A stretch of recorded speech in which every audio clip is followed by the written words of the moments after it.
娱乐至死，金钱至上。一日一更的圈妹又来了。1月15日，央视龙年春晚举行了首次大连排，不少明星都参加了这次彩排，这给了粉丝们近距离接触明星的机会。尤其是杨幂的粉丝，早早的就守在央视演播大厅外，不顾严寒，期待杨幂出来。而当杨幂和助理从央视大厅走出来后，粉丝们瞬间炸开了锅，一拥而上围了上去。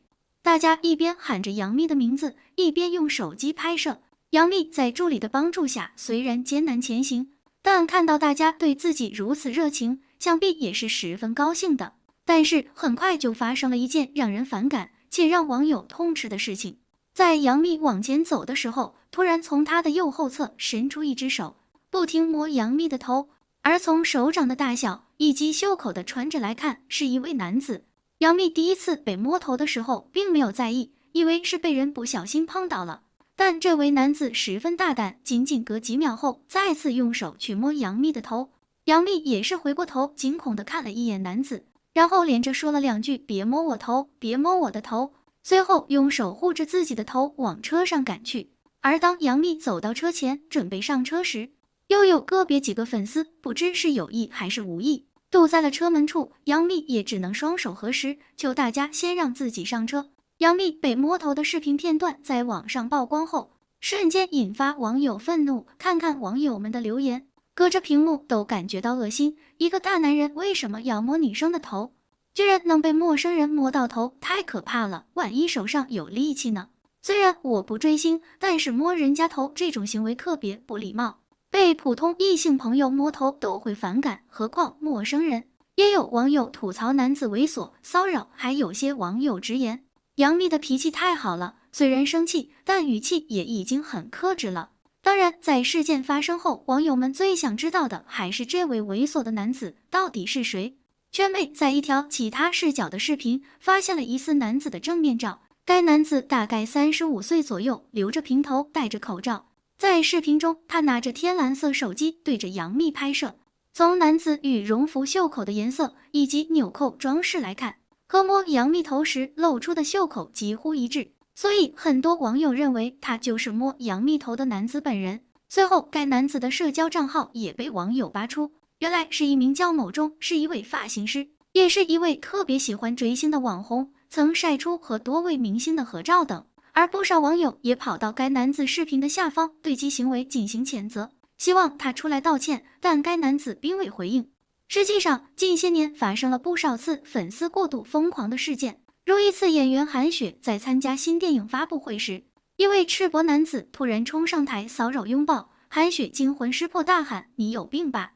神仙姐姐刘亦菲在一次发布会上也曾被一位疯狂的粉丝直接野蛮冲撞倒在台上，现场一片混乱。李宇春在一次参加活动的过程中，突然遭到一位男粉丝冲上台强吻。如果说以上这些粉丝们的行为仅仅是过分的话，那么任达华的遭遇就更让人心疼了。任达华在内地参加一个活动，被一位突然冲上台的男子连捅了好几刀，随后被紧急送医。而该男子被抓后被发现有精神问题，任达华也没有追究其责任。而这一次杨幂被摸头事件发生后，不少网友也替杨幂感到后怕，直言如果是精神病，或者是对杨幂发动攻击，后果也不堪设想。这样看来，明星身边确实是需要配一些保镖的。对于该男子趁拍摄杨幂时摸杨幂的头发，有网友认为这是咸猪手，是骚扰行为，骂该男子是猥琐男。也有网友猜测，应该是见到偶像太激动。不管是什么原因，小海希望粉丝们见到偶像的时候，应该保持适当的距离，要理性追星，既不要为明星氪金，也不要对明星造成困扰。再给大家来几个爆料吧。杨紫跟范丞丞恋爱。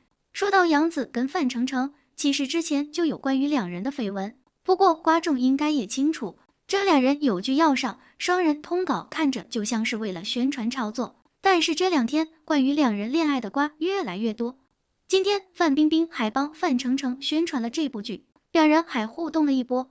虽说大家都知道范冰冰和范丞丞是姐弟，但是范冰冰很少帮范丞丞宣传。就有人说，因为这部剧是范丞丞和女友演的，所以他才帮忙宣传的。还有人爆料说杨紫跟范冰冰私下都已经见过面了，他对双方的恋情也很支持，巴拉巴拉。其实关于两人恋爱也没什么证据，主要就是一些花絮，说两人的互动比较甜之类的。但是据圈妹所知，目前的这些瓜和通稿都是为了宣传而造势的，只是为了热度而已。杨紫和范丞丞目前没有恋爱，但是两个人都挺重视这部剧的，尤其是范丞丞。杨紫一直以来都有望男主的说法，他是指望这部剧大爆一下的，这一次的宣传也下了不少功夫。今天范丞丞跟范冰冰互动之后，也引发了一些热议。有瓜众提起了陈年旧瓜，说范冰冰跟范丞丞的关系不一般，其实不是姐弟，而是私生子之类。范丞丞今天倒是没管范冰冰叫姐，而是直接叫了妹妹。还有瓜众真的以为范丞丞是哥哥，这明显是在开玩笑，也是对私生子传闻暗戳戳的辟谣。二，杨洋整容的瓜。说到杨洋，关于他油腻的名声，目前已经洗白很多了。他的团队也很聪明，一开始被骂最厉害的时候就低调了一段时间，在被骂的风头过去之后，就开始营销一波颜值，说瓜众都原谅他了。再加上那段时间他分手的通稿也是铺天盖地，女友粉也恢复了一波。整体来说对事业没什么影响，跟张翰当初差别还挺大的。但是这段时间关于杨洋和王楚然没分手的瓜又多了起来，也有人发现杨洋最近不止恋情回春了，状态也跟之前不一样了。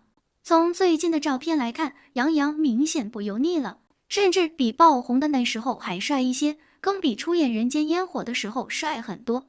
恋在江山在，杨洋的路人缘也跟着他的颜值一起回升了。但是很快就有人发现了他的不对劲，觉得杨洋不只是气质清爽了很多，就连他的五官都跟之前看着不太一样了，怀疑他是做了什么整容，所以才去油了。还比较了一下他跟黄晓明，说那时候黄晓明是减肥去油的，但是杨洋整体没有瘦很多，颜值却变化很明显，怀疑他是做了什么整容的项目。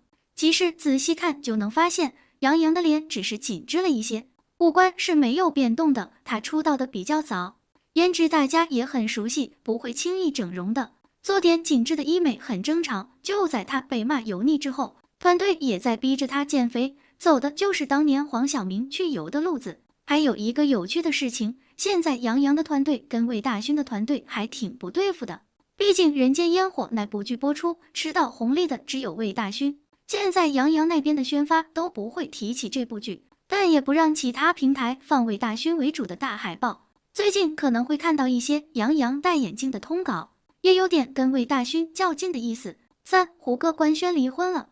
说到胡歌，最近的繁花对他加成还是挺大的。一开始他的各种争议不少，但这个角色一出来，胡歌的滤镜也稳了。他和唐嫣的 CP 其实也非常成功，两个人毕竟早年就有不少合作，虽然各自有家庭了， CP 粉还是挺多的。尤其是这部剧一播出，关于两人的 CP 通稿也多了起来，就有观众好奇他俩是不是真的暧昧过啊？怎么感觉两人的关系也不一般？这就没有了，这俩人的感情史，观众应该也很清楚。胡歌当年拍《仙三》的时候，跟杨幂在一起过，杨幂跟唐嫣后来是好闺蜜，两人是不可能在一起的。他俩有点红颜知己的意思，都很清楚对方的感情状态，圈妹可以保证，真的没有在一起过。现在双方都各自有家庭了，就更不可能了。唐嫣那边的婚姻生活还是挺幸福的。最近关于两人的通稿也是营销，为了大家的回忆杀。今天胡歌跟刘涛有新宣传，两人也有 CP 通稿，毕竟之前还合作过《琅琊榜》，也是有 CP 粉的。就有人开始吐槽胡歌，说感觉他跟谁都能一起炒 CP， 离婚也不影响，唯独不能跟他老婆一起上热搜。除了当初官宣孩子的时候提起过他的老婆，后来各种营销就会避开老婆，提孩子也没问题，就是不太提老婆。这就引起了很多观众的吐槽，说他还是滤镜后，要是换个别的已婚男星，感觉早就被骂惨了。还有人直接爆料说胡歌跟老婆已经协议离婚了，当年结婚就是为了要孩子，胡歌不提老婆也是故意的，不秀恩爱，回头偷偷离婚，再找到合适的机会官宣就行。不过圈妹可以确定的是，胡歌目前是没有离婚的，他跟老婆结婚确实有一些不得已，但是对于双方都是最好的选择了。胡歌这个老婆其实挺厉害的，虽然不营销，私下还是能在某方面管住胡歌的。自王一博嫖娼出事了，圈内突然传出一个大瓜，还跟财经圈也牵扯到一起了。有人发现乐华的股价突然暴跌，而且跌得非常不正常，一天跌了77%，谁看了都知道出问题了，突破了历史新低。马上就有财经人在微博说某个顶流嫖娼，早晚要完犊子。还有蓝 V 的财经号直接发微博，把这两件事联系起来，点名了 W 姓男艺人。这样一来，事情似乎就很清楚了。乐华 W 姓的顶流艺人，就差直接报王一博的身份证号了。所以不少观众都猜测说王一博嫖娼可能被抓住了。财经圈听到了一些风声，他们的消息比较快，所以才导致股价大跌的。毕竟乐华现在的顶流只有王一博，他要是出事了，对公司影响会很大的。应该有观众记得，王一博不是第一次爆出这个消息，去年有段时间就传得轰轰烈烈的，不过当时辟谣了，甚至22年就有辟谣了。如今有传出一样的瓜，就有人猜测是之前的事情被公关了，现在彻底瞒不住了。还有人拿王一博昨天参加活动的发型说事，他最近参加活动一直戴着帽子，就有观众猜测他可能是被抓进去之后剃了头，还没长出来头发，所以才戴帽子的。但是嫖娼进去也不会被剃头。据圈妹所知，王一博前几天去试镜一个角色，班底很不错，他为了角色主动剃了头发，但是最后没有拿到这个角色，头发没有长好，所以才戴着帽子，跟嫖娼没有关系。事情越传越厉害，最开始的爆料的人却突然删掉了微博。接着有人发现乐华的老板好像才是真的有问题，这个瓜一出来，就有观众明白了，王一博应该是给公司挡枪了，嫖娼瓜是假的。他前2天还在出席活动，他和公司经营也没什么关系，说是公司的股东，实际上王一博没有乐华的股份。有王一博的这个瓜在前面吸引目光，观众也不在乎乐华到底出什么问题了。晚上的时候，乐华发了声明，说公司经营正常，还是没有解释股价暴跌的原因。好了，今天的视频就到这里了，欢迎在评论区留言评论，请多多订阅和关注，我会持续为您带来更多精彩内容。